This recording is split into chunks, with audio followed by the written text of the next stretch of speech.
de que esté con nosotros Agustín Asparren Lucas, que fue vocal del Consejo de Poder Judicial durante 7 años. Hoy hace 7 años. Hoy hace 7 años. Posesión, el 7 de noviembre del 2001. Y bueno, en su día, ya el año pasado, le había planteado la posibilidad de que nos contara su experiencia en el Consejo, se mostró de acuerdo con ello. Y lo programamos en 2 charlas, una para hoy, digamos que es en las crónicas de 7 años en el Consejo de Poder Judicial, uno, la Administración de Justicia, y otra, la política judicial, que dejaremos para otra fecha, que no va a poder ser el día 21, porque tiene otras obligaciones, pero bueno, ya la fijaremos.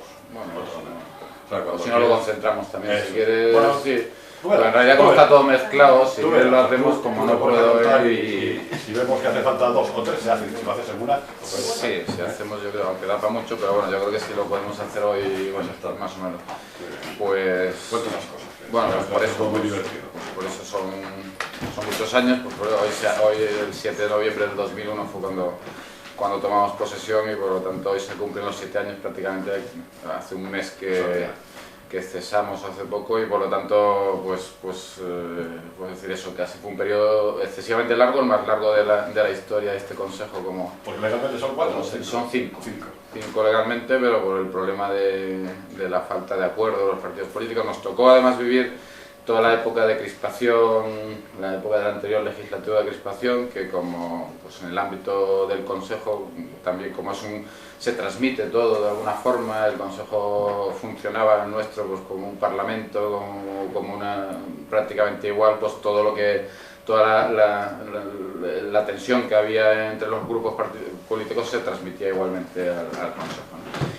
Y yo recuerdo que un poco la posición, recuerdo un artículo que... ¿Qué pasa? Sí, ahora lo traigo yo para acá, un momentito, y recuerdo que cuando llevábamos un año en el Consejo me encargaron del diario La Ley, del diario Noticias La Ley, que aparte de dedicarse a temas de jurisprudencia y tal, tiene una especie de diario también, nos encargaron a varios vocales a hacer un artículo sobre el primer año, la experiencia del primer año en el Consejo. Entonces yo lo titulé precisamente el 7 de noviembre del 2001 y me dijeron, bueno, tienes que en medio folio resumir lo que ha sido el primer año de experiencia. Entonces lo resumí, dije, voy a contar lo que ocurrió el primer día.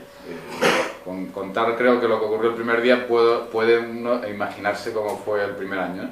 Entonces he contado una anécdota en ese banco, aparte de que, y de paso hoy pues, es un día para recordarlo, aparte que ese día pues, mataron a José María Lidón, un magistrado de Bilbao, justo el día que tomamos posesión nosotros, se cumple 7 años, ¿no? ETA mató a este magistrado, fue el último magistrado que mató ETA. Aparte que eso nos marcó, bueno, ese día, porque fue el día justo que tomamos posesión, inmediatamente nos fuimos a Bilbao todos. ¿Es cierto que estuvo otro compañero nuestro de carrera llevando el féretro? Sí. Fernando Valdés, que era compañero de él allí en Bilbao. Bueno, pues aparte de eso, que eso fue un hecho, pero aparte hubo una anécdota ese primer día y que yo contaba, que es que estábamos reunidos, llevábamos pues 1 hora o 2 horas en el primer pleno, que era el del nombramiento del presidente. Entonces yo había algunos que los conocía de antes, otros los acababa de conocer en ese momento, hacía 1 hora, 2 horas antes, y de repente cuando estábamos todos sentados allí, pues había que pactar un momento y uno se levantó y dijo, oye, los de mi grupo, venid aquí, veo que se van 11 a una habitación de al lado, y se levanta otro y dice, mi grupo, venid aquí, y veo que se van otros tantos, y quedo yo solo en la mesa. Hola Gerardo, ¿qué tal? ¿Llegas hasta aquí? Al lado de Enrique. No interrumpo, por favor. No, interrumpes, y además hay que decirlo, que entra en este momento nuestro eurodiputado Antonio Masino. Aerodiputado. Bienvenido, Antonio. Siéntate, Antonio. Que como sabes estamos emitiendo en directo, ¿eh? Ah, sí, bueno, lo vi en el... Hola, Carlos. Ahí está. Sí. Te lo pongo aquí, ¿vale, Antonio? Sí, pues arrimarlo ahí atrás. Perdona. Y bueno, nada, pues contaba que esa anécdota, esa ocurrió el primer día a las 2 horas de estar reunidos, que se habían levantado eso por un lado, unos dijo a mi grupo, salid de acá, se fueron, el otro, mi grupo, y me quedé yo solo en la mesa. Y eso era a las 2 horas de estar reunidos, con lo cual ya, como acababa yo ese artículo diciendo lo que ocurrió los 364 días después es de sobra conocido, ¿no? Y fue ese el detalle un poco del inicio, ¿no? Y eso un poco refleja, bueno, lo que era que pero se bueno, empezó... También hay que decir que tú fuiste elegido con el apoyo del PP y del PSOE. Sí, yo era el único de consenso, los demás eran o de un partido o de otro, o de CiU, o bueno, había pues del PSOE, de Izquierda Unida, uno de Izquierda Unida, uno de CiU y los bloques del PSOE y PP y yo de consenso del PSOE y PP. Por eso también realmente en ese momento lo que yo no sabía es que ya previamente pues habían reunido tal y ya sabían cada uno cuál era su grupo Y los de CiU y Izquierda Unida no se levantó tampoco, ¿o sí? Sí, porque CiU en ese momento estaba con el grupo del PP, en ese momento, porque después cambió, pero en ese momento estaba en el grupo y el de Izquierda Unida con el grupo del PSOE, ¿no? Y eso sí se levantaron y se fueron cada uno para su lado. Después ya pues vas conociendo, igual que ahora se ha montado un poco de escándalo porque los del grupo del PSOE se reunieron el día antes en Ferraz, pues en aquella época pasó lo mismo. Yo voy a Ferraz, directamente al ser el partido y tal. Bueno, pues eso un poco era lo que ahora el Consejo actualmente lo que está tratando es de que eso, o sea, está tratando de marcar sobre todo diferencias con nuestro Consejo, ¿no? De que no se llegue a reflejar los bloques. Ayer el presidente del Consejo estuvo en Gijón, aquí inaugurando Congreso de Jueces, y volvió a insistir en que no quieren repetir esa imagen de bloques, que al final es una imagen que repercute negativamente en todos los jueces, o sea, porque al final el ciudadano medio no distingue lo que es el Consejo de lo que son los jueces y dice, pues están todos politizados y los jueces no son independientes. Y el juez sigue siendo independiente y sigue siendo porque para eso está hecho el sistema, garantiza la independencia de los jueces, pero claro, el Consejo, si da esa imagen de falta de independencia, pues al final eso repercute negativamente, ¿no? Y esa es la parte, puedes decir, bueno, de toda la experiencia y tal es la parte negativa, ¿no? La parte esa negativa que nosotros fuimos el primer consejo, hasta ahora nunca se había invertido en imagen, o sea, es el primero que invierte dinero en imagen, tenía un asesor de imagen que se encarga, pues, detalles, por ejemplo, que nos habían contado desde, bueno, pues en una serie, como contaba el otro día José Luis Santos aquí, en una serie de televisión del comisario, pues el juez salía mal parado y tal, y llamaron por teléfono al consejo y decían, no, es que la policía y tal colabora con nosotros y tal, y el consejo, bueno, pues esos temas de colaborar para que de alguna forma cuides la imagen, pues eso se hizo por primera vez en este consejo, pero claro, eso todo lo que se invirtió al final, en realidad la inversión no sirvió de nada porque la imagen que dio negativa al consejo fue mucho más contraproducente respecto a la independencia que lo que se había invertido en mejorar la imagen, ¿no? Y por lo tanto eso fue la parte más negativa. Hombre, después como experiencia personal, evidentemente es una experiencia muy buena, ¿no?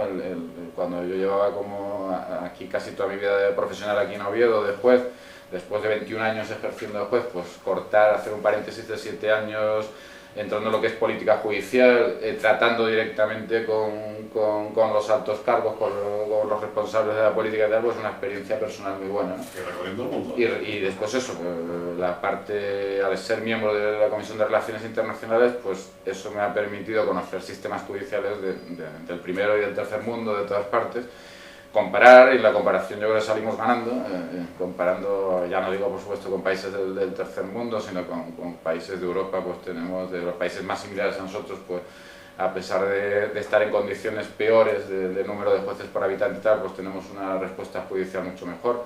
Y después también tienes, esa es la visión internacional, tienes la visión nacional, después comparas, tú estás acostumbrado a ver cómo funciona en Asturias, pero cuando ves los otros territorios, encima yo tenía los dos territorios, Asturias es el de los prácticamente, o el mejor, o de los mejores que funciona la justicia en España, y tenía Canarias que es de los peores, por lo cual tenía un contraste mucho mayor de la diferencia de funcionamiento entre un territorio y otro, ¿no? Entonces te da esa visión un poco dentro nacional, de lo que es Asturias dentro del ámbito nacional y la visión internacional, ¿no? Comparando con otros países, los países más similares a nosotros en sistema judicial, en todo lo que puede ser Italia o Portugal, que nos cercano, o Francia, al final te das cuenta, vamos, si comparamos con Italia, por supuesto, Italia es un país caótico en todos los sentidos, pero la justicia es mucho más, ¿no? Yo siempre cuento, yo creo que lo he contado ya muchas veces, que yo estuve dando una charla en Italia y conté los tiempos medios de respuesta que había en España en la primera instancia civil, que en el momento que yo iba a la conferencia pues estaban 7 meses, me parece, la duración, un pleito ordinario, vamos, la media de los pleitos en España, ¿no? Estaban 7 meses en la primera instancia. Bueno, pues oí un rumor en la sala de repente entre todos los magistrados italianos y tal, y al acabar le pregunté a una colega de Sicilia y le dije, oye, pero ¿cómo es que os sorprendió esto y tal? Que se montó y dice, mira, es que aquí la media son 10 años en primera instancia. Y yo me sorprendió tanto aquello que dije, esto no puede ser. Y como sabía que en el sur funcionaba mucho peor que el norte, pues un magistrado de Milán que había, que sabía, bueno, Milán debe estar mejor, y le pregunté, digo, mira, me acaba de decir una colega tuya de que la media de la primera instancia son 10 años. Y dice, no, eso es una exageración, son solo 5 años. Bueno, pero bueno, o sea, estaba en esa media. Claro, eso, y es un país que tiene más jueces por número de habitante que nosotros, y por lo tanto que tienen un volumen de litigiosidad menor, porque de hecho también, cuando hay tanto atraso, la litigiosidad también desciende, porque ahora si tú te planteas, vosotros lo sabéis, a un cliente decís que tarda 5 o 10 años la primera instancia, pues te planteas arreglarlo, ir a la mediación antes que meterte en un pleito, con lo cual incluso la litigiosidad es menor, ¿no? Entonces te das cuenta de esos, es muy importante para ver un poco cómo funciona. O sea, los países donde mejor imagen tiene la justicia, pues claro, son países que no tienen nada que ver con nosotros en todos los sentidos, como son Finlandia, Dinamarca y Austria, son los 3 primeros países del mundo donde la justicia está mejor valorada, ¿no? Y entonces, claro, pero ahí funciona muy distinto, los ciudadanos de esos países también son muy distintos, o sea, allí nadie se dedica a engañar, ni una ejecución no plantea ningún problema. Si hay una sentencia de juez se ejecuta voluntariamente, no tiene que haber ejecución forzosa porque no hay ni tácticas giratorias ni nada. Entonces, claro, cuando tampoco te puedes dar cuenta que funciona muy bien y dices, funciona muy bien porque tiene más medios, tiene más personal, pero después también es que la propia filosofía de la gente o cómo funciona es muy distinta, ¿no? Con un país latino no tiene nada que ver con un país nórdico, centroeuropeo y tal. Pero bueno, pues eso sirve, te da un poco esa visión comparativa. Y después, con carácter general, yo lo que sí llega a una conclusión, o sea, después de 7 años, cuando ves desde esa perspectiva de cómo puede funcionar o ser más eficaz la justicia, porque es al final lo que te planteas, ¿no? Y yo recuerdo que al poco tiempo de estar allí tuvimos una mesa redonda, era una mesa espectacular, de 20, pues estaba gente del Ministerio, del Consejo General de la Abogacía, de procuradores, de todo.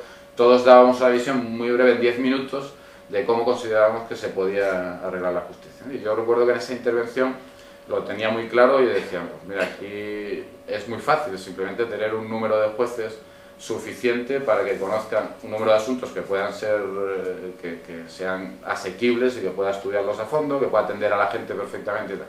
Entonces ponía como ejemplo lo que pasó con los juzgados de lo contencioso cuando se crearon. Los juzgados de lo contencioso, en el momento que se crean en toda España, se hizo un cálculo erróneo, se pensaba que iban a tener más asuntos, que ahora sí es verdad que después de la reforma están absolutamente bloqueados ahora, pero en un principio se hizo un cálculo y entonces en los módulos que tenemos nosotros de trabajo, el 100%, hay un módulo calculado de trabajo que el 100% diríamos que es el máximo razonable que puede llevar un juez. Bueno, pues estos cuando se iniciaron empezaron con módulos del 60%, o sea, muy por debajo de lo que se consideraba, bueno, el máximo, pero bueno, incluso por debajo de lo que... Con lo cual, claro, daban un servicio espectacular, o sea, había por 2 o 3 juicios una mañana, el juez no tenía ninguna prisa, oía a los ciudadanos, iba rapidísimo, puntualidad, todo. Claro, se hizo en ese momento un estudio sociológico de toda España y los juzgados, como eran por órdenes judiciales, los juzgados de lo contencioso tenían una valoración en ese momento de 6,8, que 6,8 en justicia es una cosa espectacular, o sea, 6,8 es la valoración que tienen los ciudadanos en Finlandia, en Suecia y tal, o sea, decía, unos órganos judiciales en España habían conseguido la misma valoración que los países donde mejor valorada está la justicia. Y claro, yo decía, si es muy fácil, es esto, o sea, es decir, tener un trabajo asequible para que el juez pueda atender perfectamente, pueda escuchar a la gente, no tenga ninguna prisa, por lo tanto no es la sensación esa de decir, no, eso no me interesa tal, porque esa es la peor sensación, de que el ciudadano que no se sienta atendido, que no se sienta oído, pues no, pues esa sensación no existía en esos juegos. Sin embargo, después, al final me di cuenta que eso no era, la solución no era esa sola, o sea, aquí no consiste en más órganos judiciales y tal, porque también nos dimos cuenta que a medida que ibas prestando mejor servicio, aumenta la litigiosidad, lo mismo que decíamos de Italia, pues, pero en sentido contrario, ¿no? O sea, el otro día me comentaban en Canarias que en Lanzarote están pidiendo un juzgado de lo contencioso. Me decían abogados de Lanzarote que ellos tienen calculado que si se crea en Lanzarote el juzgado de lo contencioso, un 50% más de demandas se presentarían, que ahora mismo no se presentan porque hay que ir a Las Palmas, ¿no? Bueno, pues ese detalle, es cuando tú pones un servicio, cuando lo facilitas, cuando damos facilidad, cosas que no irían empiezan a ir, con lo cual dices, bueno, pues a lo mejor entonces tampoco la solución es aumentar, dar mejor servicio porque sigues creando más litigiosidad. Entonces yo al final, como aquí, además sé que de eso vosotros sabéis mucho en este despacho, pero lo digo aquí, yo encontré que la única solución es potenciar los sistemas alternativos, ¿no?, de resolución, o sea, la mediación. O sea, es decir, si tú creas un buen servicio, pero además potencias desde la propia administración de justicia, que a veces puede ser contradictorio, porque hay gente que dice, bueno, esto es como si fuera la competencia, no es la competencia, es algo que complementa a la administración. Si tú haces un buen sistema de mediación en el que puedes suprimir un 30% del litigio, porque lo puedes resolver, y eso se puede conseguir, un 30% es una cifra que se puede conseguir perfectamente con un buen servicio de mediación, pues evitas ese incremento de la litigiosidad, que te da un mejor servicio, lo evitas, y entonces sí consigues que lo que no se arregle por mediación tenga un mejor servicio y una mejor respuesta. O sea, al final la conclusión que hay que llegar es esa, es decir, no solo se deriva de crear más órganos judiciales, más medios y tal, sino además de potenciar sistemas alternos que eviten que realmente cosas que no deberían ir al litigio porque se pueden arreglar, porque yo en la experiencia personal que tuve como juez, que hice, según los técnicos, conciliación, yo siempre digo mediación, pero según los expertos la que hace el juez no es mediación. Pero cuando hice la conciliación y tal, o sea, yo me daba cuenta, yo recuerdo detalles de eso de llegar y preguntar a los abogados, ¿hay alguna posibilidad de acuerdo? Y me decían, no hay ninguna, hemos agotado todas las posibilidades y tal.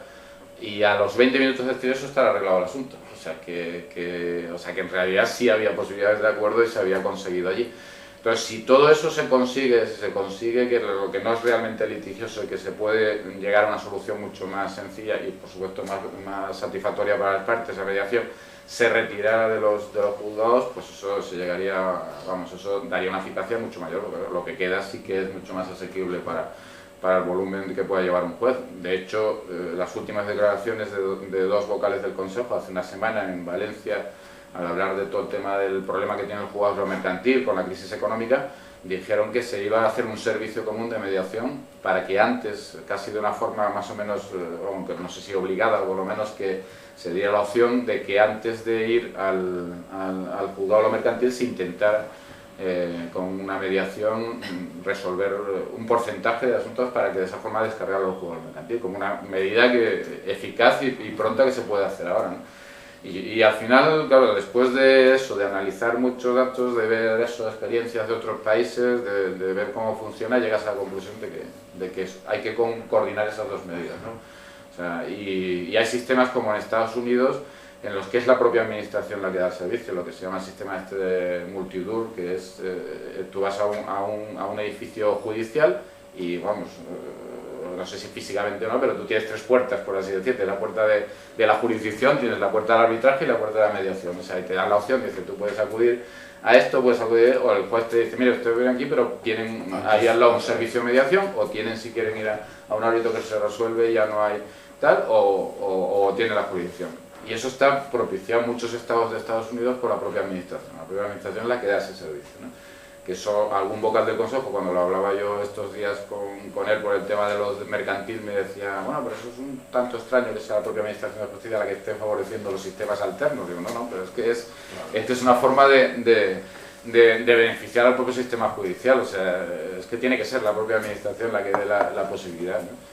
Y yo creo que eso, en resumen, ahora sí, yo creo que era mejor aquí que me preguntarais de detalles, porque después está la parte que he tenido, está la parte internacional, la parte un poco general de visión de la Administración de Justicia, de eficacia, la parte disciplinaria que me ha tocado durante 7 años también, que es otro tema muy polémico últimamente, con todo lo del caso Tirado y tal, sobre el tema de estas acusaciones de corporativismo, etcétera, que ha habido, que ahí eso puedo decir que somos, lo dije el otro día, el cuerpo de administración más duro con sus propios jueces y tal, más que cualquier otro cuerpo, y además eso tengo datos de todos y tal, y por lo tanto que esas acusaciones de corporativismo la verdad es que son injustas, se monta una idea de decir esto es por corporativismo y decías que una forma de arreglar la justicia teniendo más jueces, ¿no? Pero claro, no solo eso, porque el otro día precisamente hablábamos de que una de las grandes carencias es que la Administración de Justicia, en su, por ejemplo, estructura informática, no tiene nada que ver con la estructura que tiene Hacienda. Y eso parece tan fundamental o más que lo otro, porque claro, ¿de qué sirven los jueces si resulta que no tienes el control de lo que pasa en el juzgado al lado, como decía el otro día José Luis, ¿no? Sí, ahí, bueno, después, claro, por ejemplo, el sistema informático, estamos pensando en un tema y en tema penal, ¿no? En tema penal. Civil.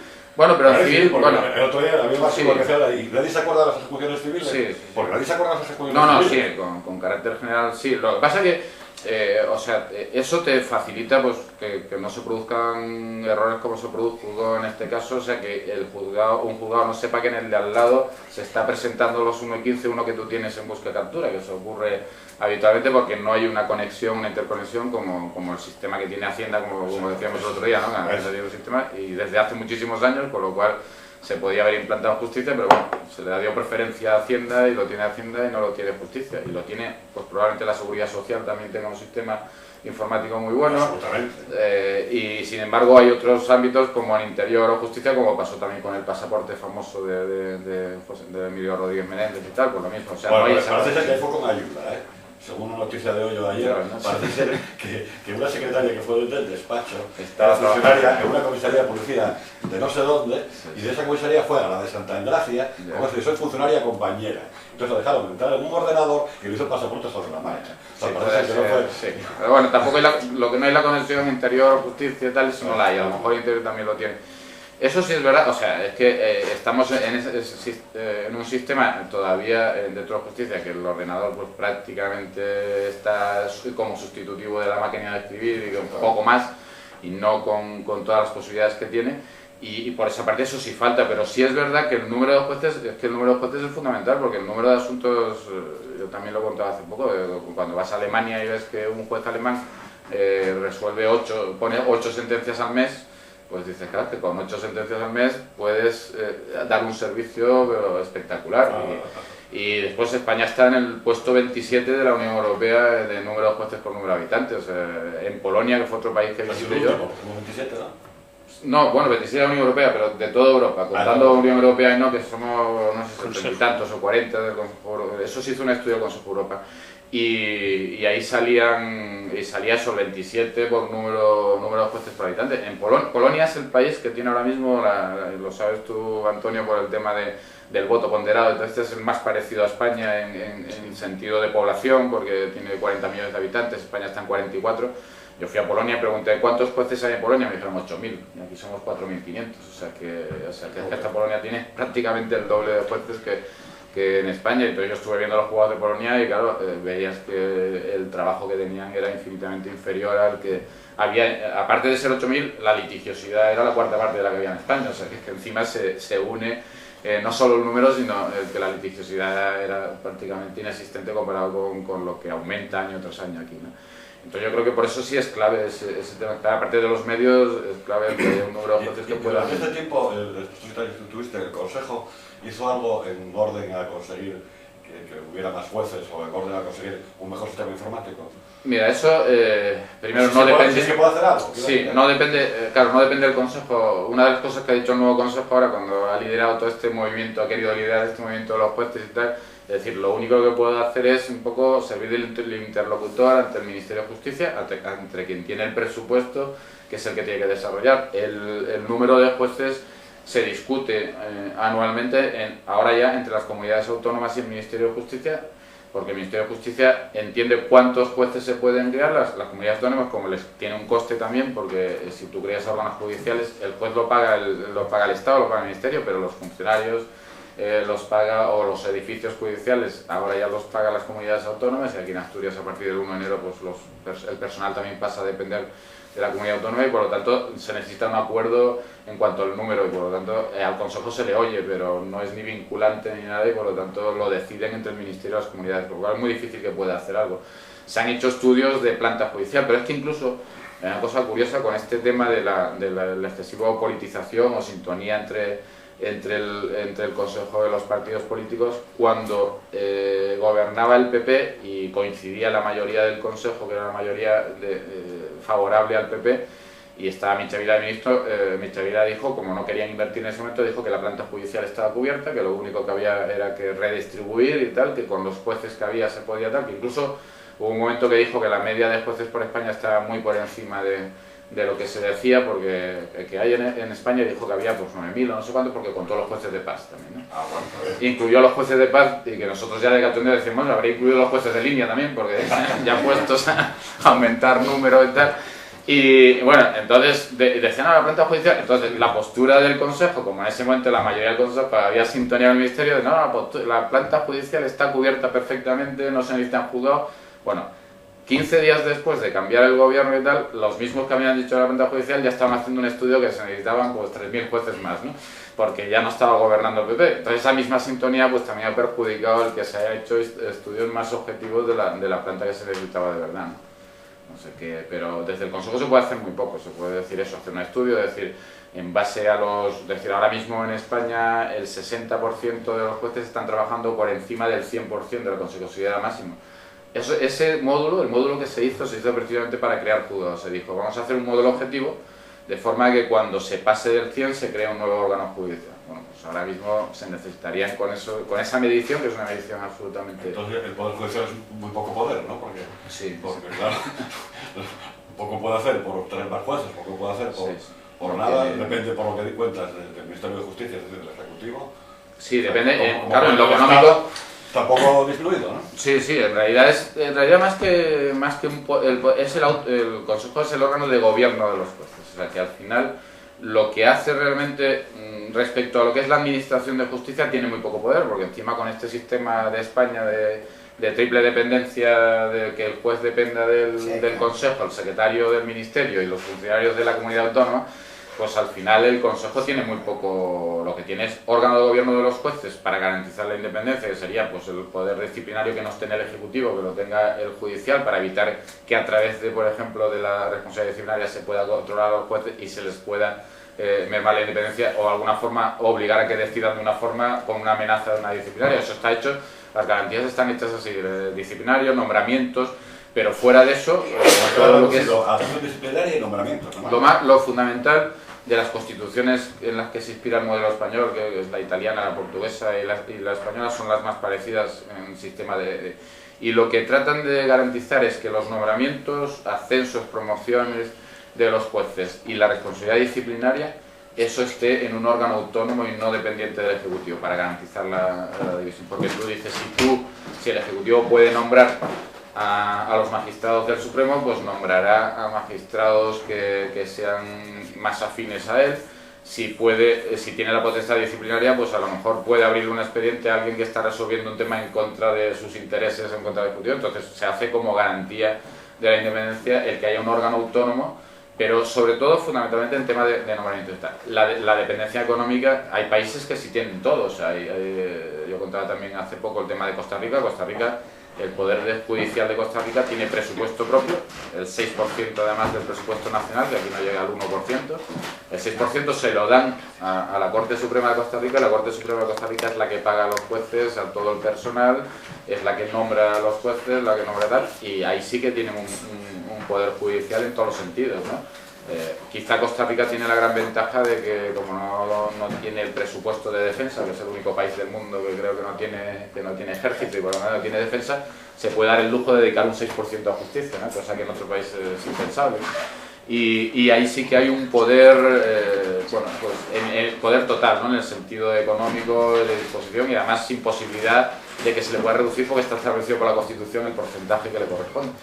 Pero si no es así, el poder, lo que es toda la dependencia económica y tal, depende, y por lo tanto toda la decisión de órganos judiciales, de la necesidad, depende de lo que se busca es esa independencia del Poder Judicial, habida cuenta, como contabas tú antes, de que, por ejemplo, ahora pues va a haber una mayoría, entre comillas, progresista, cercana al PSOE, que nos reúnen en Ferraz para tomar las decisiones. Y un juez toma una decisión que no le gusta al gobierno, le pueden abrir perfectamente un expediente sin ningún problema y probablemente de sanciones interesa al PSOE, ¿no?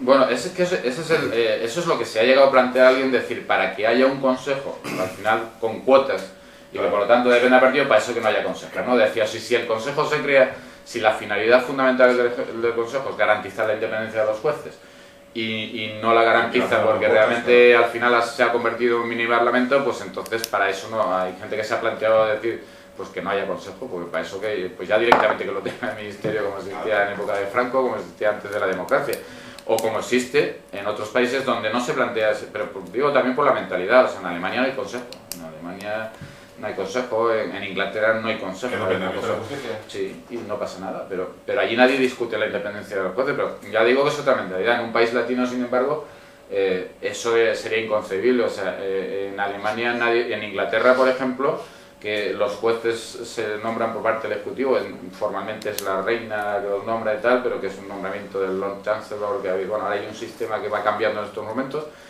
Nadie duda de la independencia, es una encuesta a los ciudadanos británicos y nadie duda de la independencia de sus jueces. Son abogados de prestigio que cuando llevan varios años de carrera entran como jueces y tienen un prestigio espectacular. A mí me decía un juez inglés que cuando yo le contaba que aquí teníamos eso, unos 3.000 asuntos disciplinarios al año, me decía, pues si en Inglaterra, donde trabajo yo, no se quejan los ciudadanos. Dice, no tenemos quejas, nadie se queja de los jueces.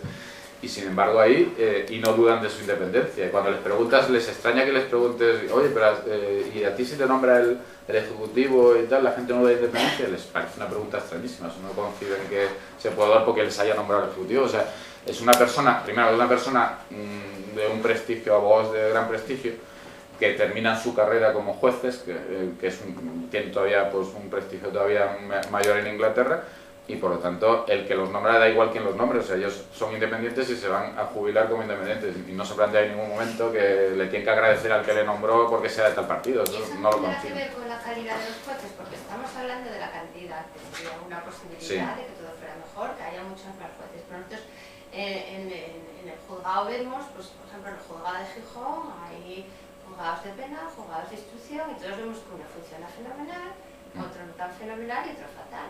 Supongo que más o menos los asuntos son de la misma cantidad y especie, sin embargo, hay juzgados que funcionan fenomenalmente bien, que no hay atrasos, que los ciudadanos ven resueltas sus peticiones.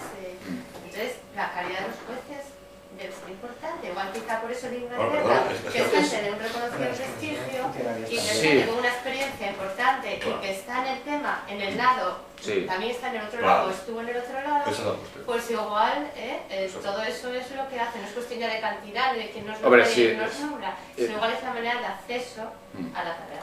Sí, ahí el tema del acceso es un tema muy discutido. Bueno, aparte de que digo que primero que hay que tener en cuenta que no es lo mismo la mentalidad anglosajona partiendo de esa base, ¿no? Que por sí, porque a mí lo de no querer ir a Tarita nos hacen humanos, no, por eso, no, es que y el respeto, y por ejemplo el respeto que se tiene al juez en Inglaterra es una cosa, un respeto, lo de la authority y tal que dicen los ingleses y tal. Ellos, los jueces tienen esa autoridad y esa autoridad la concibe la gente y la respeta todo el mundo. Hay un detalle que a mí me pareció increíble. El sistema de recursos me lo contaban en Inglaterra. El sistema de recursos decían cuando se presenta un recurso es el propio juez el que decide si cabe o no el recurso. Y dice, mira, no, aquí no cabe y esta sentencia queda firme. O bueno, si me apetece ver qué dice el Tribunal Superior. Y a mí me lo contaba y dice, ¿pero eso es así? Sí, es que nosotros decidimos si cabe recurso contra nuestra decisión. Y no hace falta fundamentarlas. Si el juez dice que tal, no hace falta decir por qué. Si yo pongo 2 años a uno, no tengo que poder decir por qué. Entonces, claro, eso yo le decía, a este que es amigo mío, un juez inglés, que al final he tenido mucha amistad con él, le decía, yo ya sinceramente digo, mira, yo como juez me encantaría ser juez inglés, pero como ciudadano prefiero seguir siendo ciudadano español. Y de hecho hay muchos más errores judiciales en Inglaterra, muchos más famosos errores judiciales en Inglaterra, son conocidísimos, precisamente porque es un sistema con menos garantías, porque está basado en la autoridad del juez y por lo tanto sin muchas posibilidades ni de recurso ni de fundamentación. Pero sí es verdad que hay un prestigio que sí, probablemente ahí sí venga de que son abogados que ya tienen un prestigio ganado y por lo tanto cuando ingresan no es alguien que no sabes quién es, que trata. Respecto a la formación, o sea, de hecho la formación que hay en España es completísima, o sea, después por supuesto aquí puede haber jueces de mayor calidad o menor calidad, pero no hay ningún país del mundo que dedique a la formación inicial de los jueces lo que dedique a España, eso no hay ninguno en el mundo, o sea, una carrera de 5 o 4 años de derecho, como en algunos casos ahora, 5 años de media de oposición, que es lo que los alumnos que están ahora mismo en la escuela, las 2 últimas promociones, se les pregunta cuánto tiempo tardaron en preparar la oposición y están todos en 5 años, 3 meses, 5 años y medio, lo cual me parece una barbaridad. Eso no existe en ningún, o sea, una oposición que requiera 5 años de preparación no existe en ningún país. En Francia son 2 años máximo, porque además no les permiten presentarlo más de 2 veces, y se hace a través de una escuela oficial, con lo cual se sabe que más de 2 años no es posible. Aquí son 5 años y después un periodo de 2 años entre escuela judicial y práctica. Bueno, no lo hay en ningún país, o sea, una formación tan completa no la hay en ningún país. Entonces dices, bueno, lo único es que con toda esa formación tú no garantizas tampoco que salga un buen juez. ¿Qué es eso? Tú dices, tú un buen abogado, bueno, tampoco garantizas, porque de hecho el cuarto turno ha habido o prestigiosos catedráticos que después han fracasado como jueces. O sea, tú puedes ser un espectacular catedrático y a la hora de... No, y algunos se ha vuelto, o sea, ha habido catedráticos que han sido incapaces de poner sentencias y tal, y se han vuelto a su cátedra, o sea, que tampoco lo garantiza, pero yo no sé si depende mucho o sea, por formación no tendría explicación. Ahora, también es verdad que la formación, a mí me parece una barbaridad, el sistema de acceso me sigue pareciendo, no me parece una barbaridad que haya oposición, porque creo que es un sistema objetivo, me parece una barbaridad que haya que dedicar 5 años y medio, y que tampoco eso te garantiza nada, te garantiza un conocimiento teórico muy importante, pero después cuando llegas a un juzgado, claro, yo a lo mejor tengo la visión de que hasta ahora que estoy en un órgano colegiado, toda mi vida he estado en órganos unipersonales, un juzgado de primera instancia de instrucción, y cuando estás en un juzgado de guardia, los 5 años o los años que sean lo que tardan ahora no te vale de nada. Los problemas que te plantea el juzgado de instrucción en una guardia son problemas prácticos que no tienen nada que ver con todo lo que llevas estudiando durante la oposición, y ahí sí que ahí rige mucho más el sentido común que otra cosa. Claro, por eso y entonces, claro, el problema es ese, dices, pues tú a lo mejor la diferencia está que hay jueces que tienen acreditada un conocimiento espectacular, pero le falta el sentido común, y entonces un juez que le falte el sentido común, por mucho que sepa y mucho conocimiento y preparación y todos los años que quieras del mundo, al final no va a ser un buen juez, ¿no? Por eso seguramente está mejor formado ese juez inglés, que es un abogado que tiene una experiencia, ahí tienes a un juez español que tardó 12 años sí, pero que pero no vio lo que era la vida, ¿no? No solo eso, sino que encima tiene algo contraproducente, lo estás alejando a un chaval joven, le estás alejando completamente de la sociedad durante 5 años, lo estás aislando de la sociedad con un régimen normalmente de 8 horas diarias de estudio, y que eso además también deja sus secuelas. O sea, que todos sabemos que la oposición a veces, una oposición excesiva, deja sus secuelas, y todo eso es un inconveniente. Ahora se está discutiendo mucho el sistema de acceso, y yo no digo, vamos, creo que debe haber sistemas alternos y tal. Creo que la oposición, hasta que no se demuestre otra cosa, sigue siendo un sistema objetivo, pero se pueden hacer oposiciones como en Francia, que también garantizan una entrada y tal, pero con menos preparación. Y bueno, en Francia, por ejemplo, hubo un par de fracasos, vamos, hubo un escándalo también, y a un juez se le hizo comparecer ante el Parlamento para decidir y tal. ¿Y sabéis cuál fue la medida que se adoptó de preparación de los jueces? Que estuvieran mucho más tiempo en despachos de abogados.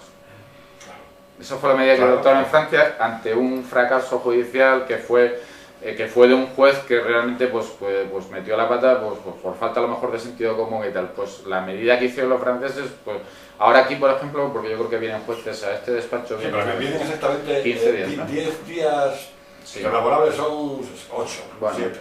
En España eso, o sea, el paso por abogado, por despachos de abogados son 8 o 10 días o 15 días oficialmente, lo que sea. En Francia eran, pues no sé si eran como 3 meses, pues ahora lo han puesto 6 meses de estancia en colegios de abogados.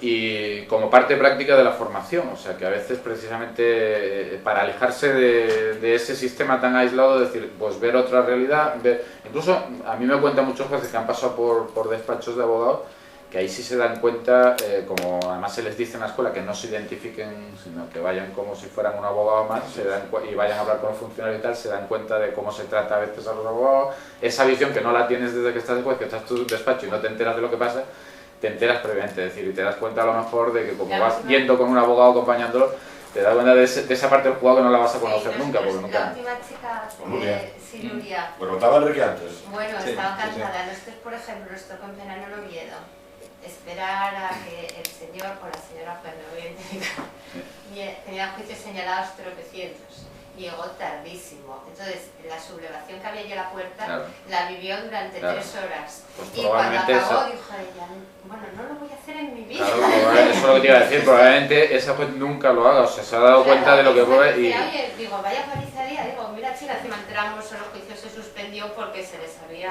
olvidado notificar al testigo, todo el tema, y todo esto.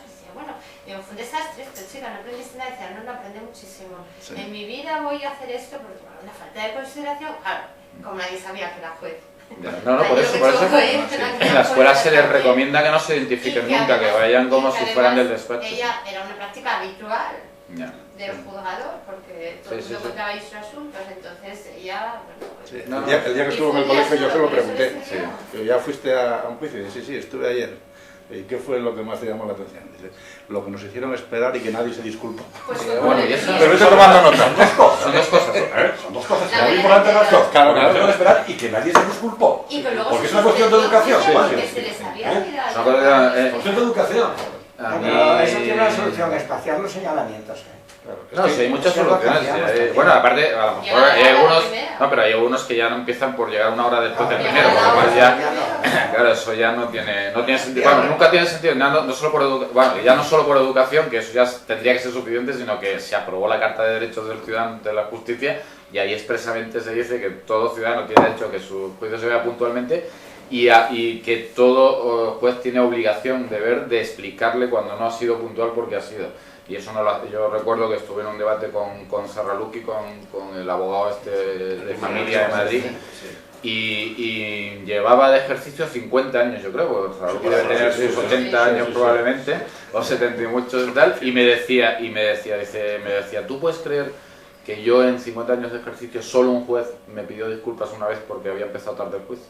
Y me parecía sorprendente, porque yo recordaba que lo hacía habitualmente en el momento que se retrasaba, decía, mira, perdón, pero se ha retrasado porque hemos tenido un juicio anterior, ¿qué tal? O por lo que sea.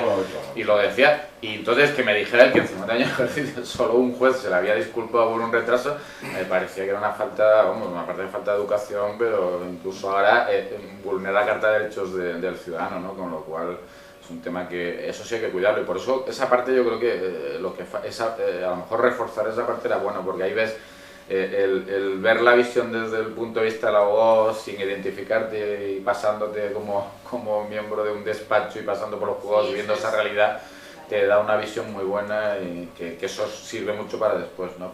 Sobre todo para el tema de trato, que es fundamental, porque además hay una cosa curiosísima, que nosotros tenemos al mejor sociólogo especialista en el mundo en sociología, en estudios sociológicos o la administración de justicia, es Juan José Toaria, porque Toaria es el único que ha hecho desde hace 20 años, o sea, se han hecho algunos estudios en Inglaterra, ahora ya se empiezan a hacer en muchos países, pero no hay ningún país del mundo que haya hecho un estudio periódico sociológico para el sobre Consejo administración de justicia, lo ha hecho para el Consejo de la Abogacía, para los notariados, luego tiene una visión muy amplia. Tal.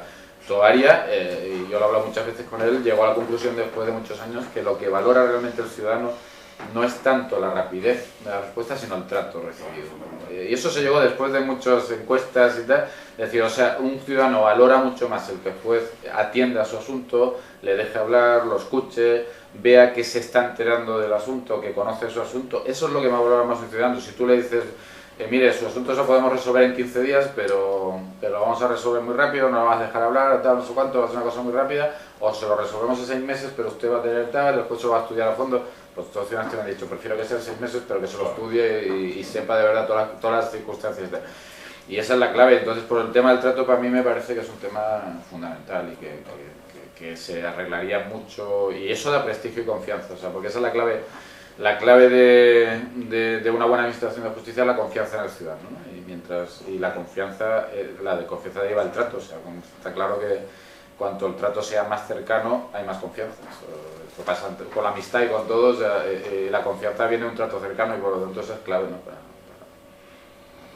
Cuéntanos un poco de tu experiencia internacional, más interesante, más que nada por comparar y por saber dónde estamos, ¿no? En qué países estuviste, qué cosas viste que te llamaron la atención respecto a nuestra forma de funcionar, qué cosas podemos copiar de otros que bueno, pueden ser aplicables aquí, aunque sean países anglosajones, yo qué sé.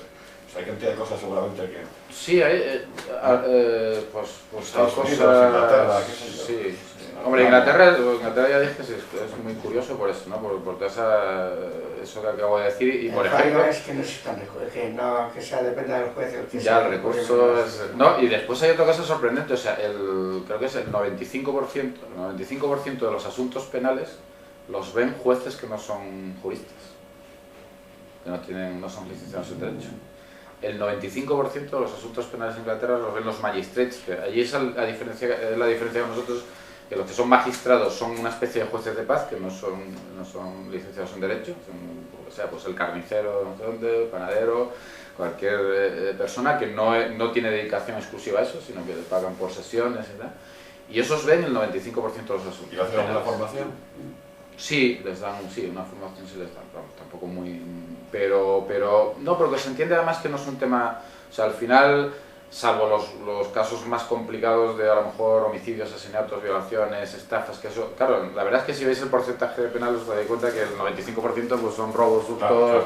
Daños, lesiones, bueno, drogas incluso, tema tal... Y claro, todo eso lo ven los magistrates, ¿no? Y no tienen esa formación y se considera que bueno, quizá porque es penal, pues no ocurre con otras jurisdicciones, lógicamente el penal, igual que también se valora el tema del jurado, porque después encima los que están por arriba funciona el jurado, con lo cual prácticamente el juez ahí técnico tiene muy poco papel, porque quizás se considere que el penal es un tema más de hecho, más de valoración del ciudadano, que de juzgar a un propio ciudadano a otro, y se considera que no es tan jurídico, no de formación tan jurídica, ¿no? Y eso es una cosa también que llama la atención. Después hay casos como en Holanda, por ejemplo, que bueno, no, en Bélgica se creó el Consejo de Poder Judicial, se creó muy recientemente. Y no se creó como el italiano, el portugués, el español, como garantía de la independencia del Poder Judicial. Allí tenía bastante prestigio el Poder Judicial, no había problema, pero hay un caso, y por eso solo enlazo con el caso Mariluz, un caso muy parecido al caso Mariluz, el caso de Dutroux, en el que era un pederasta. Bueno, ahí había muchos más, porque aparecieron pues, bueno, varias niñas, o sea, varios asesinatos de niñas, violaciones y tal. Y aquí hay un fracaso total del sistema porque al final se termina fugando, hay un fracaso del sistema policial, judicial, se tarda mucho en jugar, se fuga, con lo cual se montó un escándalo espectacular en Bélgica, manifestaciones, pues como las manifestaciones que hay aquí contra el terrorismo, pues se montó con eso. Entonces se crea el Consejo de la Magistratura, el Consejo del Poder Judicial ahí, el equivalente, en Bélgica, pero para recuperar la confianza del ciudadano en la justicia. O sea, ahí no se hizo para garantía de independencia, sino para recuperar la confianza. Entonces se hace un consejo que tiene 44 miembros, porque además ahí tienen el problema del idioma de los holandeses y franceses. Y los alemanes. Entonces hacen 22 de francófonos y 22 de flamencos y tal. Tienen que haber 22 de cada tal, y después hay 22 jueces y 22 que son juristas y no juristas. O sea, por ejemplo, ahora mismo en el Consejo belga hay 2 psicólogos, 2 periodistas, un biólogo, que son miembros del Consejo del Poder Judicial belga, ¿no? El Consejo Superior de la Magistratura belga. Y entonces, pero claro, ahí lo que se hizo fue introducir personas no vinculadas, o sea, ciudadanos normales, porque lo que se trataba era de generar una confianza y que el ciudadano participara en las decisiones del Consejo del Poder Judicial, ¿no? El Consejo de la Magistratura. Pero precisamente por eso, porque era un tema de desconfianza en las instituciones y además por un caso, ¿no? Que eso al final es lo que más daño te hace. O sea, eso comparado con España, el momento en que la justicia estuvo mejor valorada en España de toda la historia democrática fue hace un año, con el juicio del 11M. El momento que peor ha estado valorada es ahora con el caso Mariluz. O sea, 2 casos pueden marcarte un tema de confianza absoluta en tal o de desconfianza total.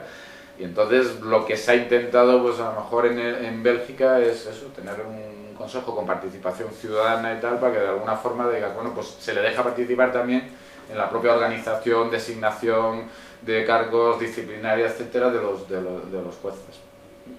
El origen fue eso, ¿no? Fue un caso determinado, pero eso es una cosa llamativa, ¿no? Porque eso es un país cercano a nosotros. Después ya, claro, después de países de Iberoamérica, pues ahí sí que ahí tenemos mucha colaboración, y ahí el problema que hay en muchísimos países del mundo es el tema de la corrupción judicial, ¿no?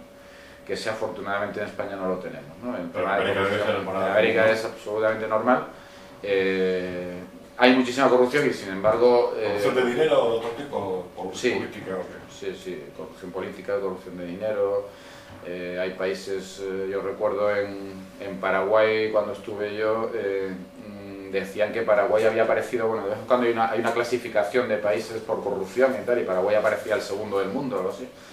Y entonces yo les preguntaba a los paraguayos, les decía, pero esto de que aparezcan aquí los segundos del mundo, y se lo tomaban tan a broma que decían, en realidad éramos los primeros, pero pagamos para que nos pusieran los segundos. O sea, hasta esa broma hacían con... No, pero era una cosa absolutamente generalizada. Entonces, ahí lo que te das cuenta es que España está invirtiendo mucho, por ejemplo, cooperación en Iberoamérica. Nosotros estamos formando a jueces en Iberoamérica, creando escuelas judiciales para que haya un sistema de carrera judicial y no se designe por los políticos, pero te das cuenta, a veces te desespera un poco, ¿no?, de decir, estás invirtiendo mucho y no ves los resultados, porque en Paraguay se crea una escuela judicial, ¿no? Se crea una escuela judicial, y entonces se consigue que todos tengan que pasar por la escuela judicial, ¿no? Que aunque son designados directamente por el Ejecutivo, por los partidos, etcétera, pues dicen, bueno, aunque los que estén ya, que pasen y que tengan una formación y que tengan un cierto examen, ¿no? Entonces ya, cuando el director de la escuela judicial, cuando ya cogió alguna confianza conmigo, me decía, bueno, hombre, esto sí está funcionando bien, pero tiene un inconveniente, porque claro, a mí me llama un magistrado de la Corte Suprema y me dice, oye, que es que el juez va a examinarse, dime qué preguntas les vais a poner.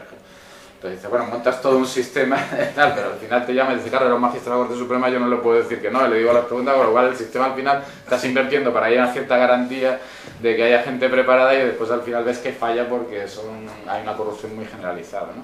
Pero lo peor no es eso, lo peor es que, por ejemplo, en países de Unión Europea o países candidatos a la Unión Europea hay igual, o sea, uno de los últimos países que visité, que fue Ucrania, había una encuesta pocos días antes de que salió en el periódico cuando estaba yo allí, en el que se preguntaba a los ciudadanos, ¿usted considera que los jueces actúan conforme a la ley y resuelven conforme a la ley, o actúan por amistad, por corrupción, por influencia política y tal?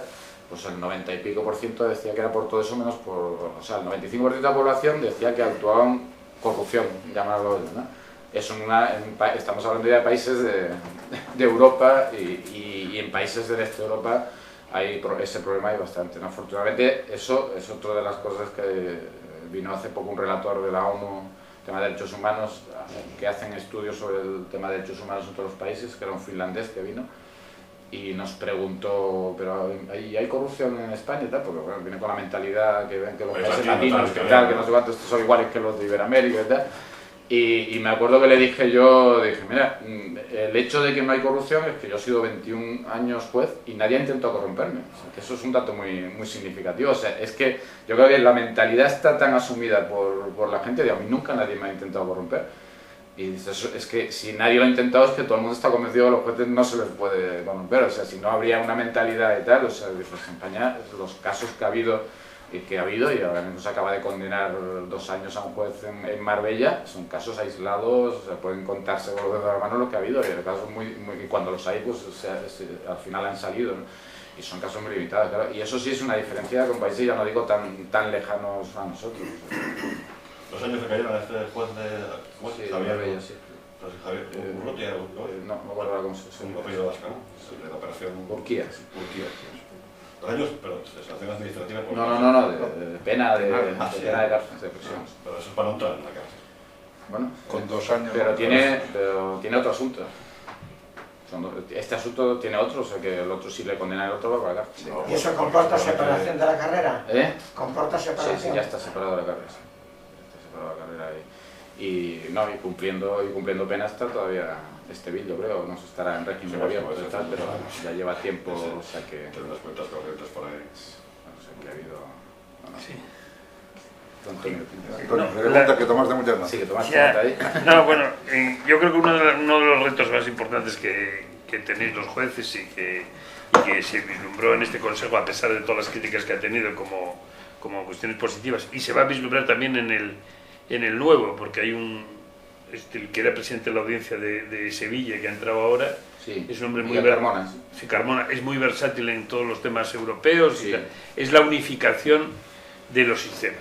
Claro, es decir, que ya en despachos como este y los despachos que se manejan exclusivamente asuntos que se llaman internacionales, pero ya no son internacionales, son internos, son domésticos. Claro. Domésticos, es decir, todos los 27 países pues deberían ser domésticos los asuntos, son internacionales. La relación, claro, las relaciones no, los vuelos porque está lo de Schengen, ¿no? Ya, eso es limitado, no, pero estos 27 países y la hipótesis, lo que dice Agustín, de los que pueden entrar, ¿no? Y hay 3 temas que yo estoy viendo en la Comisión Jurídica que creo que interesan mucho y que ya hablé con Agustín alguna vez y con algunos otros magistrados. El primero es que está paralizado, justo esta semana se ha paralizado para mejor estudio, que es el manejo de la prueba civil y mercantil por los medios mecánicos informáticos, ¿no? Es decir, un juez de Vitigudino de abajo que pueda servirse a través de la red de toda Europa, o toda la Europa que se adhiera a esta primera unificación de sistemas de prueba, ¿no? Hay un lío que no corresponde a los técnicos del derecho, ¿no? Sino que corresponde a otras sensibilidades, que son la privacidad, ¿no? La intimidad, el acceso a la intimidad, el miedo que hay al uso de las claves internacionales y todo esto está retardando, y es una polémica muy fuerte porque, claro, hay muchas personas liberales, fundamentalmente liberales y ecologistas, que están haciendo una oposición muy tenaz a que esto se practique al medio plazo. Ya va a ser difícil de practicar, pero a pesar de todo están queriendo, esta oposición ideológica está existiendo, ¿no? Y yo creo que es una cosa muy, muy importante y que puede agilizar la justicia mucho, siempre que se vuelquen también los medios en todo esto, ¿no? Pero vamos, es poner puertas al campo el pensar que no se va a informatizar, vamos, es una cosa absurda totalmente. Hay compañeros míos que están metidos en esa polémica y que yo me deshice de ella, me separé. Estamos un grupo del PP europeo y un grupo minoritario dentro del PSOE europeo, del Partido Socialista Europeo, que defendemos esa postura, y en cambio pues hay otros muy fuertes, ¿no? Y después hay que manejar ya que el Parlamento, que aquí nadie sabe algunos que yo soy parlamentario europeo en Asturias, pero no se conoce realmente el poder que tiene, porque ahora ya tenemos codecisión. Es decir, que los temas que tienen todos los gobiernos reunidos tienen que hacer una codecisión con nosotros, con las directivas. Entonces es una importancia ya que no... Y después los partidos políticos, por mucho que han dominado a los jueces, han dominado a tanto, pero a los parlamentarios es más difícil dominar, ¿no? Porque hay antiguos primeros ministros, y yo me siento a lo de Rocard, antiguo primer ministro de Francia, y a él no le da instrucciones nadie, eso nadie se atreve, ¿no? Entonces tiene un voto muy libre y eso todavía impregna a los parlamentarios. Yo creo que a los gobiernos se les escapó de las manos el tema del Parlamento. Antes no tenía nada más que funciones de aparato de propaganda, y ahora resulta que ahora tenemos poder real, pues ahora hay problemas. Bueno, está el tema que os digo de la unificación informática y el manejo de la prueba. Pero está también el tema de la fe pública. La gran discusión ahora es si vamos a una unificación de sistemas. El sistema anglosajón y sobre todo el sistema inglés se tiene que caer de su propio peso. Y efectivamente han perdido la votación en la semana pasada, y lo que únicamente que está ocurriendo es que probablemente el primer ministro inglés, Brown, pues vaya a una opting out, que se llama salirse de este sistema europeo, porque no puede de repente imponer el tema notarial europeo, francés, español, algo alemán, imponerlo en Inglaterra, si tenéis alguna experiencia profesional, eso es de repente, de la noche a la mañana, es absolutamente inimaginable. Y se está esperando que el gobierno inglés reaccione negativamente, y eso lo veremos porque van a poner un veto o lo que sea. Está el otro tema también, el uso de los idiomas. Lo que no puede... una unificación de la justicia europea no cabe con 22 idiomas oficiales, es absolutamente imposible. Los juicios, como sabéis, ¿no? En las traducciones, 2 años para tener las traducciones. Ya se lo comenté alguna vez con Enrique, 2 años para tener las traducciones en Luxemburgo. Pero claro, los jueces han hecho un esfuerzo muy, muy encomiable, que es que ellos han adoptado una lengua propia, que es el francés. Resulta que el Tribunal de Luxemburgo, yo estaba hace 15 días allí de liberación. Es decir, que han hecho un esfuerzo titánico, porque incluso, por ejemplo, con la gran fuerza del inglés, sin embargo, ellos se han resistido, y el tema está en que tiene que ser francés, y tiene que ser solo una lengua, porque no pueden entrar los intérpretes en los debates. En los debates del tribunal no pueden entrar los intérpretes. Entonces la interpretación simultánea funciona fenomenal, pero no puede entrar a la deliberación. Y además, en la vista oral se maneja el idioma. Claro, aquí no estamos acostumbrados a que en una vista oral, pues al abogado no le interrumpe el juez, no le interrumpe si es colegiado, le puede interrumpir cualquier miembro del tribunal a preguntarle, a aclarar este sistema sajón, y de repente los abogados, los mejores despachos, se han encontrado en Orsay, en el Tribunal de Luxemburgo, porque de repente no solo han tenido que aprender francés, sino que de repente pues hay una interrupción y el magistrado ponente o incluso el no ponente le puede interrumpir. Yo creo que ahí estamos ante una situación muy importante, y ya no solo es el inglés, es el idioma que realmente está imponiéndose, vamos a lengua franca, sino que si se quiere ejercer en Luxemburgo hay que aprender francés. Después yo les pregunté a los magistrados, ya les digo, estuve reunido con el tribunal hace 15 días, y les pregunté, bueno, ¿y cómo es, a pesar de todo, a pesar de tal, cómo es que no se adoptó el inglés como lengua franca para las deliberaciones? Entonces me contestaron diciendo, no, es que verá usted, cuando esto ocurrió, cuando eso se planteó, el jefe de interpretación es oral simultánea, y traducción es la escrita, que es más importante para comunicarte, es mucho más importante, sobre todo los abogados y los políticos con su electorado, es más importante que a los grupos de presión y todo eso se manden los escritos, ¿no? Por escrito, ¿no?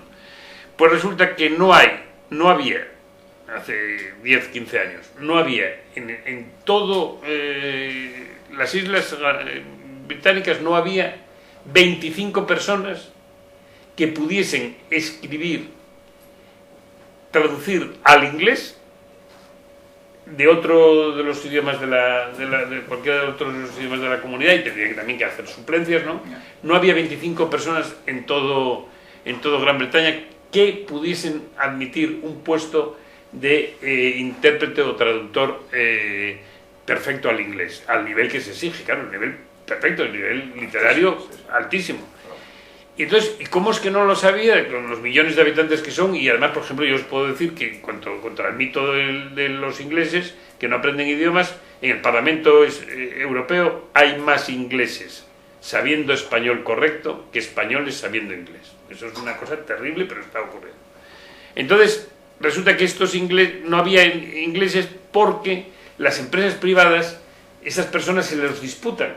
Son tan importantes las personas inglesas, de lengua inglesa, lengua materna inglesa, que sepan otros idiomas, los habían acaparado todos. Que los habían acaparado. Ese nivel no se puede tener en todas las instituciones. Entonces, se bajó a la cuestión tradicional del francés, y por ejemplo, el juez chipriota, que no sabía en absoluto, no sabía ni francés, en absoluto, sabía inglés y griego,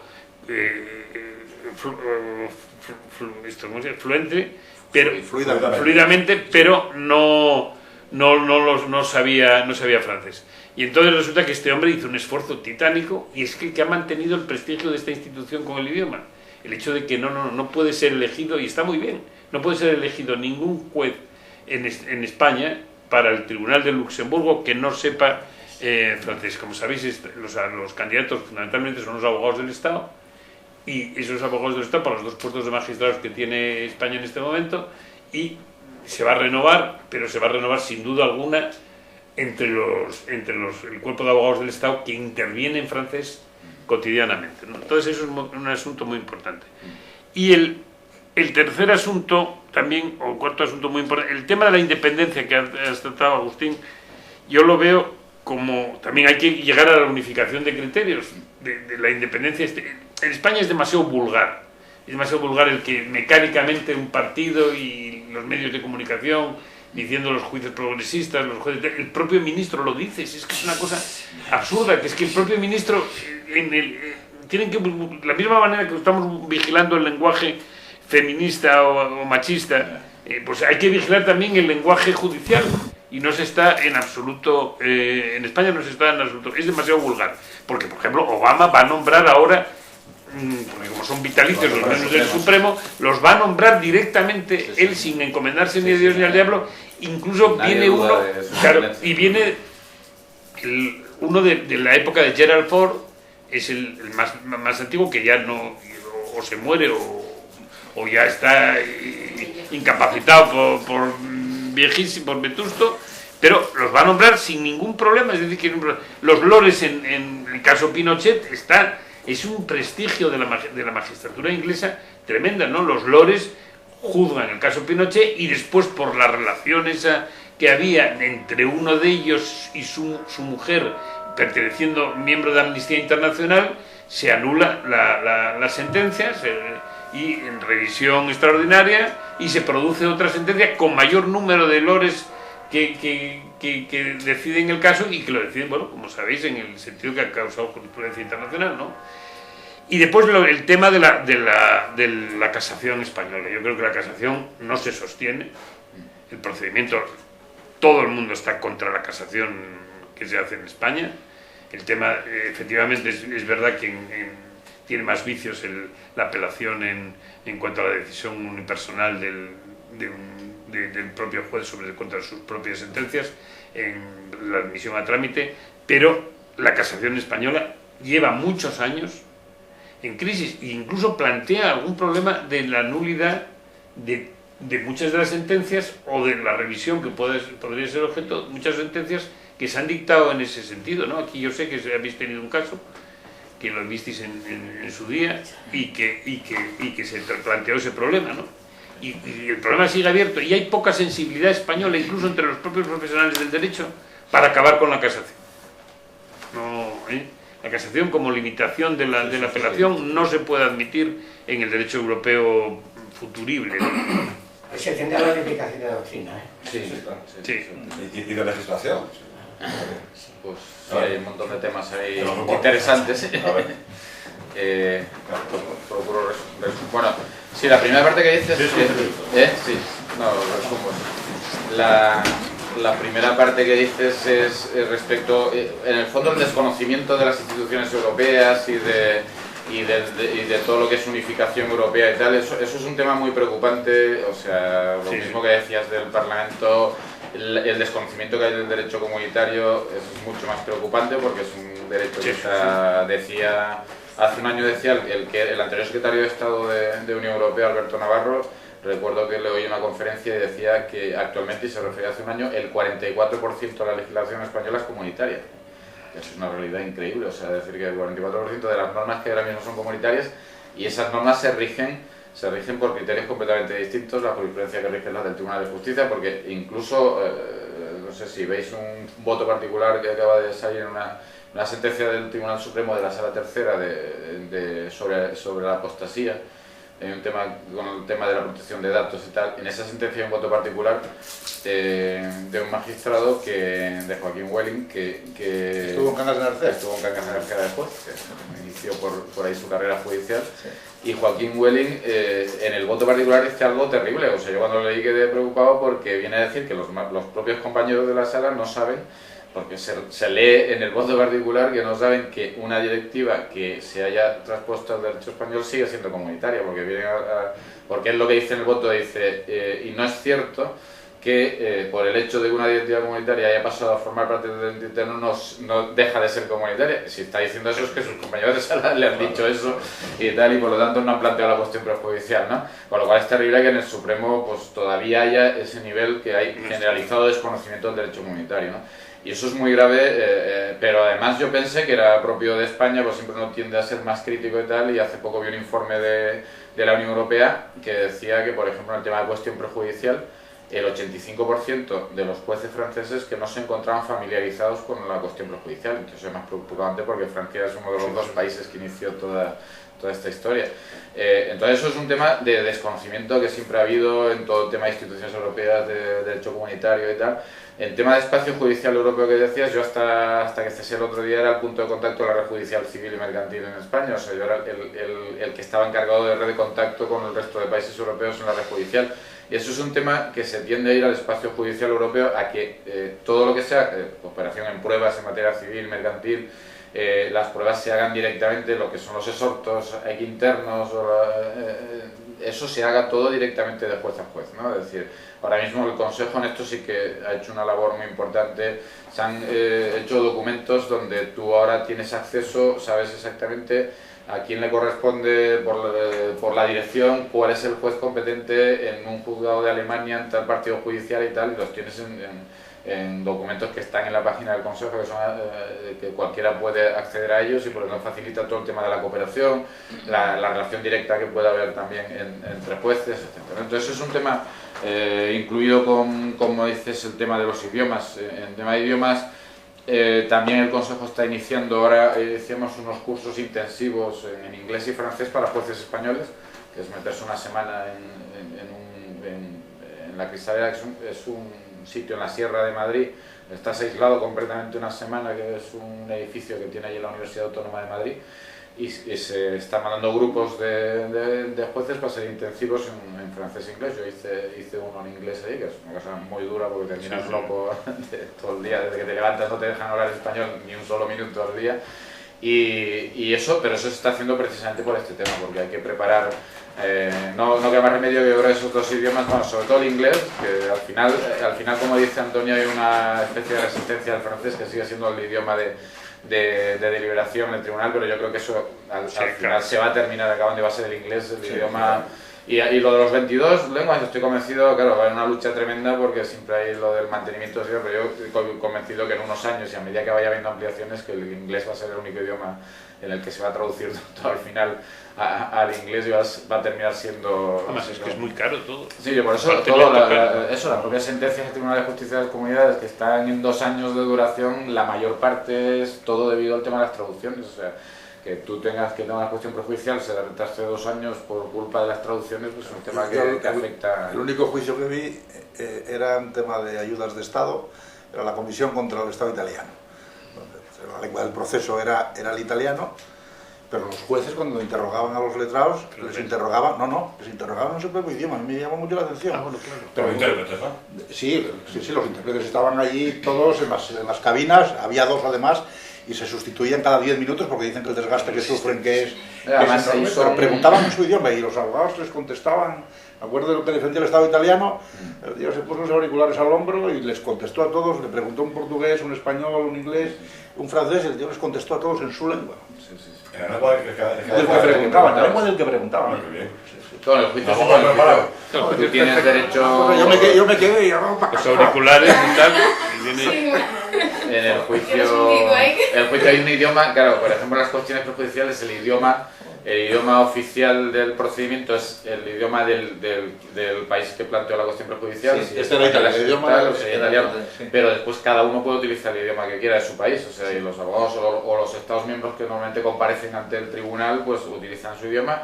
Y después además los intérpretes normalmente son juristas, lingüistas juristas, porque claro, es que, y las traducciones sobre todo, porque yo recuerdo en la primera cuestión prejudicial que planteé yo que hubo un tema de que una traducción, la sentencia se tradujo en Italia de forma distinta a como se había hecho en España, y entonces en Italia se estaba interpretando de una forma distinta la sentencia que en España, ¿no?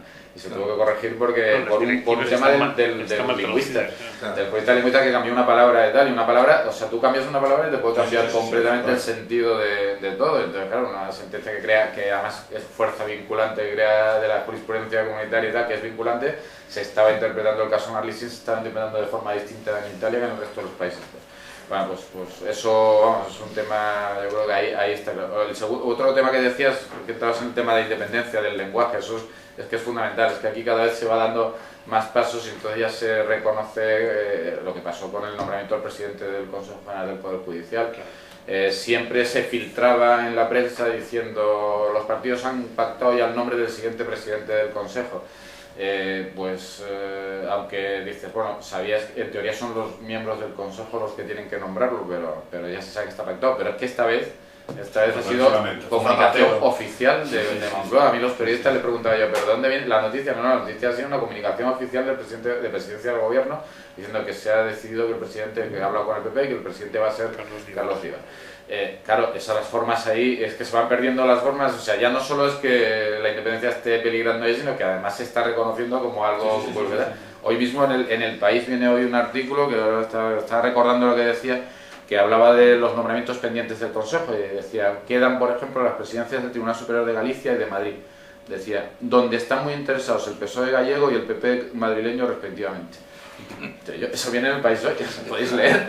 O sea que resulta que ahora que la presidencia del TSJ Galicia de Madrid, sobre todo hay un interés del PSOE gallego y tal, a ver quién va a ir. No se cuidan absolutamente. Y eso no, vamos, hoy cuando le digo, bueno, esto cada vez va un poco más, y nada, ya por último el tema de la casación, es verdad que aquí hay un tema, en la Sala Primera del Supremo lo que se ha hecho es pues, ponerse al día a costa de inadmitir prácticamente todo. De hecho, dentro de prácticamente un año va a estar al día. Esto ha sido una de las cosas, la Sala Primera del Tribunal Supremo, cuando en el 2001, cuando llegamos nosotros, el primer estudio que teníamos, estaban 7 años. 7 años tardaban en resolver y era el órgano judicial más atrasado de todos los órdenes jurisdiccionales, de cualquier categoría y orden jurisdiccional en España. No había ningún órgano que tardara 7 años. Había alguna sala de lo contencioso, como aquí en Asturias, que estaba mal, algunas en 4 años, pues 7 años no había ninguno. Bueno, pues el año que viene, a finales del año que viene, va a estar al día completamente, pero a costa de haber inadmitido muchísimo. Todo lo que sí se está planteando, decía Carlos Cima antes de irse tal, es ir a la unificación de doctrinas, o sea, dejar el Supremo exclusivamente, crear pues la casación autonómica más o menos en los tribunales superiores de justicia, y después solo en los casos de que haya discrepancias entre distintos tribunales superiores y tal, que el Supremo actúe exclusivamente en sistema de unificación, ¿no? Unificación cuando hay discrepancias entre tribunales. Y yo creo que eso es lo que... Y la infracción procesal quedaría también aquí en el TSJ, ¿no? Sí. Eso es un poco la idea, y que en eso hay bastante acuerdo. Por una parte hay presión también mucho las comunidades autónomas porque quieren tener una casación que acabe automáticamente. El Tribunal Supremo de Justicia de la Comunidad Autónoma. Dicen aquí los país. El PSOE gallego y el Incluso, Agustín, la unificación, la posibilidad de los tribunales de elevar consulta en caso de distintos. Sí. Antes de resolver, que la Rioja dijo esto y yo tengo... Sí, un poco el sistema de la cuestión judicial comunitaria, que tú tienes una duda para resolver y de derecho comunitario y planteas al Tribunal de Justicia como, oiga, me puede contestar esta duda y después yo la aplico a eso. Y eso es vinculante, es vinculante no solo para ti, sino para toda la Unión Europea. En el caso de la cuestión prejudicial, pues en el caso de la consulta sería igual. Eso sí, eso se ha planteado, el sistema es un poco de cuestión prejudicial, de planteamiento y unificación en general. Y eso sí, porque quedaría reducido, claro, el número de asuntos serían muy asequibles para el Tribunal Supremo, resolverían en casos donde hay discrepancia, en casos, por ejemplo, donde no hay todavía jurisprudencia a lo mejor, o casos nuevos, o casos así muy limitados, y ahí sí se podría, ¿no? Tener Oye, desde que está Scholl ya unificaron algunas cosas, ¿eh? Por ejemplo, vamos, de cosas que ya haya tenido, por ejemplo, el tema de los intereses, la famosa doctrina de si eran 2 tramos o era un tramo, el tema de si las compraventas en escritura pública donde no haya precios, si valen como donación, pero bueno, en esas 2 cosas ya unificaron, ¿eh? Además, sí, la sala en pleno, los 12, no hubo unanimidad, pero votaron los 12, ¿no? Ahí sí, eso se ha notado mucho, no solo en la... Y eso que viene del derecho público, no viene del derecho privado. Sí, además eso yo lo he hecho públicamente. Una vez tuve que presentar a Scholl en Gijón, en el curso de responsabilidad civil de Gijón, y aproveché para decirlo públicamente, que yo en principio, cuando se nombró como presidente de la Sala Primera, yo me opuse, dentro del pleno me opuse a que se le nombrara, porque decía, me fui a buscar la base de datos y la última sentencia civil que había puesto Scholl era del 74, cuando vivía Franco todavía. Y entonces yo dije, hombre, yo creo que hay prestigiosos civilistas que están preparados, que gente con mucho prestigio dentro del Supremo para ser presidente de la Sala Primera, recordando que además un presidente de la Sala Primera fue Castán, con lo cual siempre eso es un... Y decir, nombrar a un administrativista de presidente de la Sala Primera parecía ofensivo para los civilistas y tal, y yo incluso lo defendí y después me dije que me había arrepentido, porque es verdad que desde que está Scholl en la Sala Primera ha cambiado, ha aumentado muchísimo el rendimiento, ha hecho muchos plenos de tal, y la verdad es que, claro, cuando es un jurista bueno, pues da igual que sea administrativista tal, cuando llegas a la conclusión de ahí no es ningún desprestigio traer a alguien que sea de otra jurisdicción cuando es una persona que vale y que ha conseguido... a lo mejor por eso vio el problema, porque como venía de fuera, tuvo que empezar a estudiar de cero, y qué desastre es este. Una semana decimos blanco y la semana siguiente decimos negro. Claro, a veces alguien que lo ve desde fuera pues tiene una ventaja también sobre los que... Muy bien. Bueno, ¿alguna cosa más? Bueno, yo reclamaría vuestra ayuda y presión social para el tema de los idiomas. El tema de que nosotros las instrucciones es lo que dice Agustín de Alberto Navarro, por ejemplo, en su día, ¿no? Ahora no está Alberto Navarro, pero es de que utilicemos el español.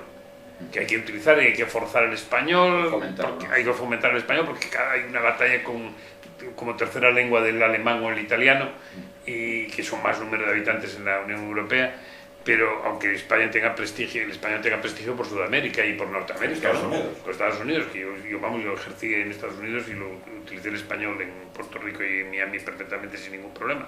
Pero resulta que, claro, el problema está en que nos mentalicemos aquí. Tenemos que mentalizarnos de que que nuestro idioma es, por número de habitantes no estamos el tercero, pero en cualquier caso hay que saber los otros dos, porque si no sabes los otros dos, no hay nada que hacer. Hay que fomentarlo como... Bueno, y para terminar, pues contar la anécdota que me contaste a mí del catalán, que intentó hablar en catalán, que es muy buena. Ah, sí, sí. Es uno de Esquerra Republicana de Cataluña, que ya no está en el Parlamento, y yo era novato como yo. El día que llegó al Parlamento, pues yo le vi, esto que le vi en el hotel, y después nos venía un coche oficial a buscar, y me hizo así, amigo de él y tal, y lo vi el hombre... Y lo vi como se puede actuar, en el Parlamento tiene la ventaja que cada sesión tú puedes intervenir un minuto y puedes decir lo que te da la gana. Yo el otro día defendí al Atlético de Madrid, pero puedes intervenir absolutamente de lo que quieras y puedes intervenir, ¿no? Y entonces este hombre, pues, intervino en catalán. Y estaba Borrell presidiendo y le dijo, bueno, señor Bernard, no puede usted utilizar la lengua materna, que es la mía también, no puede utilizar usted esta lengua... que no es oficial, tiene que dirigirse y tal. Bueno, entonces el tío tenía la chuleta preparada y se dirigió en inglés. Entonces, bueno, acabó su minuto de intervención y no pasó nada. Entonces, al mes siguiente, eso era el 19 de julio del 2004, al mes siguiente no hubo parlamento, en agosto, pero en septiembre, yo también vi en el hotel a este hombre y yo ya lo vi nervioso y dije, este va a actuar otra vez. Y entonces, bueno, fuimos a tal, y no presidía Borrell, presidía un vicepresidente que era alemán. Y entonces, pues él enseguida, ¿verdad?, pidió el papel blanco pidiendo la palabra, porque claro, somos 700 y pico, hay que verte, ¿no? Es casi que se llama, que es que tú hablas en cualquier momento, pero tiene que verte el presidente, si no te ve nada. Entonces él con los papeles blancos allí y tal, y efectivamente, Bernard Marí, Marí se sienta muy cerca de mí, más sin Marí, y entonces resulta que levanta y le da la palabra. Y entonces habla en un idioma que yo no sabía, claro, son 22 idiomas, pues no sé en qué idioma, maltés, o algo, pensé yo, hablaba en un idioma que no captaba, ¿no? Y después, como hay los flamencos, ¿sabéis? Pues este hombre. Y resulta que dice el vicepresidente alemán, señor Bernard Marí, ya le dijo el presidente Borrell en la sesión del 19 de julio último pasado que usted debería intervenir en alguna de las lenguas oficiales que puede escoger entre las 22 que tenemos intérpretes aquí. Y dice él, no, si estoy hablando en alemán. Y resulta que estaba hablando en alemán. Entonces, el ridículo es tan grande que este hombre, yo lo di a la prensa española porque, claro, era de los pocos que estaba presente, y resulta que este hombre interviene, y a la sesión siguiente interviene el lugarteniente de Le Pen, que además casualmente es un catedrático de japonés en la Universidad de Lyon. Resulta que interviene y protesta porque a este, que es de extrema izquierda, vamos, de la izquierda republicana, que no le habían dejado hablar en la noble lengua, en la catalana, que no le habían dejado y tal, y que él había intervenido cuando había estado el Papa en una sesión anterior, que había intervenido en latín y que no había pasado nada y tal y cual, y que a Bernard Marí, y entonces Bernard Marí ya acabó enfadadísimo, porque no solo no lo habían dejado hablar, no lo habían entendido, sino que además Le Pen estaba defendiendo el catalán. Entonces eso ya fue la situación. Bueno, pues muchas gracias, Agustín, y aprovechando, Antonio, que estás aquí, me gustaría que nos hicieras algo parecido contando tus experiencias en el Parlamento Europeo. Sí, yo, si os parece, cuando el tema de los notarios se zanje definitivamente, el tema de la fe pública, ¿no?, y el tema de este tema de la prueba civil y mercantil, la transmisión de la prueba civil y mercantil, que yo creo que eso, vamos, tenemos que todavía tener opinión vuestra, vamos, opinión del Consejo y eso, porque hay mucha gente reticente, no sé, eso conviene que la masa crítica de abogados diga algo, ¿no? Porque hay mucha gente muy reticente y bueno, y después el ejercicio libre de aquí a cualquier sitio de Europa, ¿no?, que se pueda ejercer sin ninguna traba, ¿no? O sea, yo creo que es importante también que no haya ese corporativismo que evite, vamos, que que tú estás aquí como abogado y puedes intervenir en cualquier sitio, ¿no? Los catalanes me contaron que tienen reuniones con los del Rosellón una vez al mes. ¿Con la Cataluña francesa? Sí. Cataluña Norte, le llaman Cataluña Norte y se reúnen en Ahora, Cataluña, que es la más europea en muchos sentidos, sin embargo está fracasando con el tema de la lengua terriblemente. Está fracasando terriblemente porque está queriendo, y ahora al gobierno español le está queriendo imponer la lengua, es decir, que llevar un intérprete, porque sabéis que hay muchas lenguas que no se hablan, como el maltés, por ejemplo. Entonces se rebotan al inglés o al francés y después ese intérprete rebota a la otra lengua, es decir, que pasa por dos interpretaciones antes de llegar aquí. Bueno, son varias, ¿no? Entonces los catalanes quieren hacer eso, quieren que el gobierno español pague un intérprete. Lo consiguieron a niveles de relación política ya desde la época de Aznar, lo consiguieron, pero resulta que no se practica porque el Parlamento se niega en rotundo a aumentar el número de lenguas, ¿no? Los luxemburgueses, que tienen una lengua propia minoritaria, han renunciado a ella.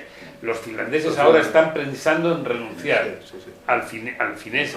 Porque habla todo el mundo inglés. Yo habla todo el mundo inglés. De Erasmus en Finlandia y dice que habla inglés hasta con los barrenderos. No hay absolutamente ningún problema. Ellos están queriendo... Cualquiera que fue a la escuela primaria habla inglés. Los húngaros, por ejemplo, hay un húngaro que interviene siempre en francés. Y después los finlandeses, hay finlandeses en Suecia, o no, suecos en Finlandia, me parece. Hay uno de los dos países que se habla la otra lengua, ¿no? Pero como lengua materna, ¿no? Entonces, claro, hay que exigir un cambio de mentalidad, y en ese sentido yo creo que en España tenemos que repensar que debemos de ser flexibles con el español. Yo creo que se puede hablar español siempre, pero que no recibir tú en español. Claro, si quieres ser parlamentario europeo tendrás que saber inglés y francés, y si no, no te presentas, ¿no? Pues sí, es que es una cosa absurda, ¿no? sepa inglés y francés, que no se presenta a las elecciones europeas. Rosa Díaz, esta famosa diputada, bueno, yo fui suplente al principio, fui suplente de él en la Comisión de Libertades. Entonces las coordinadoras del Partido Socialista Europeo sobre libertades no había interpretación simultánea, entonces se adoptaba lengua franca, francés e inglés. Entonces fui, el primer día de suplencia de Rosa, con ella fui y me dijo, oye, me vas traduciendo, me vas interpretando y tal. Y bueno, estaban hablando en francés, ¿no? Y dije, bueno, muy bien. Y después, cuando pasaron al inglés, yo pensé, dije, bueno, Rosa debe saber mucho más inglés que yo, entonces me interpretará a mí. Y resulta que no, fui yo otra vez el que le interpreté con mi deficiente inglés y tal. Claro, o sea que es un asunto, claro, y ella no sabía nada llevaba 6 años allí, no sabía absolutamente nada, ni quería aprender porque te dan clases gratuitas, ¿no? Todas las posibilidades, incluso que quieras aprender, además hay que aprovechar. Claro, yo fui a sumergirme en Irlanda y estuve allí. Bueno, pues muchísimas gracias a Agustín y a Antonio por vuestra presencia, y Gerardo de la Iglesia, también por primera vez. Bienvenido. Gracias. Levantamos la sesión por ahí.